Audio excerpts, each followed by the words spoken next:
This is your WCIA 3 forecast first, sponsored by Matex Heating, Cooling, Plumbing, and Electrical.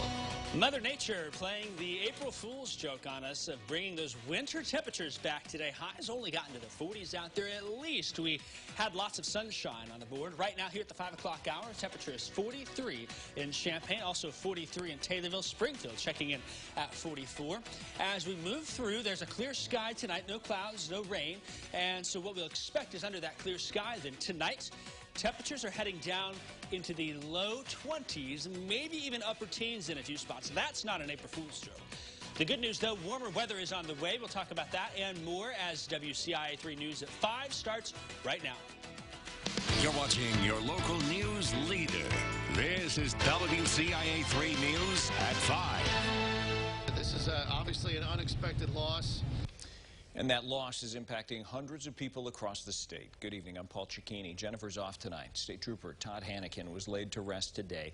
He died in a one-car crash in Bonneville last week. His funeral service was in Mount Zion today. First responders did a special walkthrough to pay their respects. Hundreds of cars followed one another through town in procession to the cemetery.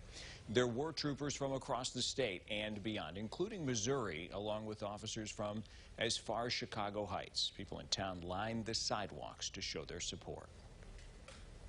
It's important for them to know the honor and respect that needs to be shown to our troopers and policemen because of what they do. These kids sleep safe at night in their beds because of what these men and women do. Hannikin leaves behind his wife, 2 sons, and many loved ones from a big family. Hannikin was born in Decatur. He graduated from Mount Zion High School and later from Illinois State University. He was a District 15 trooper in Downers Grove before moving back home to East Central Illinois in District 10. Here's a follow-up now. A family needs help finding the person who helped their mom after a car crash last night. Happened near North Neal and North Town Center Boulevard in Champaign.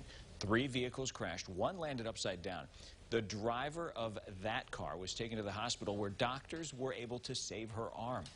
Her daughter says a woman stopped to help her mom before first responders arrived and called her dad to let him know she was going to be okay. Now she's searching for this person so she can say thanks. Now an update from Sangamon County. The coroner identified the man who died after being stabbed in Rochester. It happened early this morning. Deputies were called to a home on White Deer Trail near Johnson Road. When they arrived, they found 38-year-old Joshua Fahler in a driveway. He was taken to the hospital where he died. Christian County Crime Stoppers needs your help with a theft investigation. This man, take a look, is suspected of stealing more than $600 at the Walmart in Taylorville. Happened around 7:30 p.m. Saturday. If you know who he is, give Crime Stoppers a call. We have that number on our website. A man from Danville will spend the rest of his life in prison for sexually assaulting 2 kids. 61-year-old Travis Van Oat pleaded guilty to predatory criminal sexual assault of a child. Investigators say he was related to the victims through marriage. If you drive across Champaign County, you might wonder why you're seeing blue pinwheels in some areas. It's for CASA's Pinwheel Project, April's Child Abuse Prevention Month. Each pinwheel represents a victim of child abuse or neglect in the county.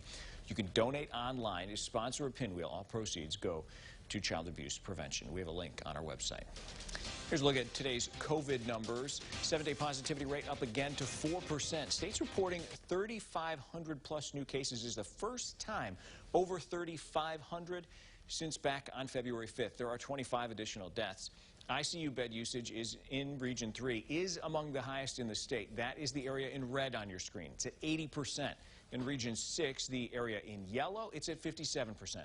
Now, when it comes to vaccination rates, 17% of the state's population is fully vaccinated. In Champaign County, it's 28%. Vermilion at more than 13%. Sangamon County is at 25%. Congressman Rodney Davis visited the mass vaccine site at the state fairgrounds today. He's touring the district to encourage you to get your vaccine, especially those of you in rural parts of the state. WCIA 3's Cole Henke is live in our Springfield newsroom tonight. Cole, there are a lot of people choosing not to get vaccinated right now. Yeah, and Davis is really going around the state and trying to get people to stop being hesitant about getting these shots. It's part of a wider effort that we've seen from congressional Republicans across the nation, really, recently. Davis said that the last thing that he wants is to see this vaccine become a political litmus test. He has gone to several vaccination sites across the state already, and he wants the state to really prioritize taking the vaccine to rural communities to help encourage people to get their shots. And if you're worried about the vaccines being safe, I will tell you, I don't feel a computer chip in my arm. And also, hundreds of thousands of people right here in central Illinois have safely gotten all 3 of these vaccines. It's safe, it's effective, you'll get it done.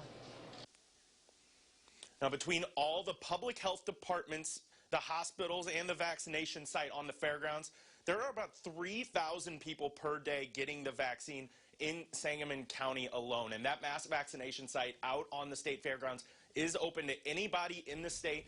And Sangamon County just earlier this week made all of their sites, including that mass vaccination site, open to everybody 16 and up. So anybody in the state that is over the age of 16 can come to the state fairgrounds and get their dose of the vaccine now. Paul? Some good information. Cole, thanks for sharing. In other news, a Chicagoland area businessman is throwing his hat into the ring for governor. Gary Rabine is adding his name to the Republican primary ticket. He joins former State Senator Paul Schimpf and State Senator Darren Bailey in that primary. He's promised to create 50,000 jobs a year and cut property taxes in half. The State Democratic County Chair Association says Rabine pleaded ignorant when asked if last year's election was valid, and they say that disqualifies him for office.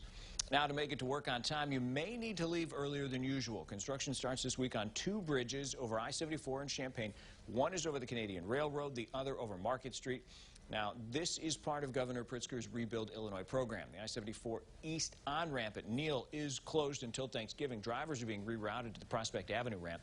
IDOT says this could cause traffic delays, but the work must be done. Both of these bridges are in, advanced stages of deterioration, so we have to get them reconstructed to be able to, make sure that they're safe for the traveling public and everything. Eastbound sides of the bridges will be done this year. Work on the westbound sides will start in April 2022. It's day 4 of the Derek Chauvin murder trial. You'll hear from George Floyd's girlfriend ahead. Plus this. I'm Danya Backus in Orange, California, where investigators are trying to determine the motive for a mass shooting that left 4 people dead, including a 9-year-old boy.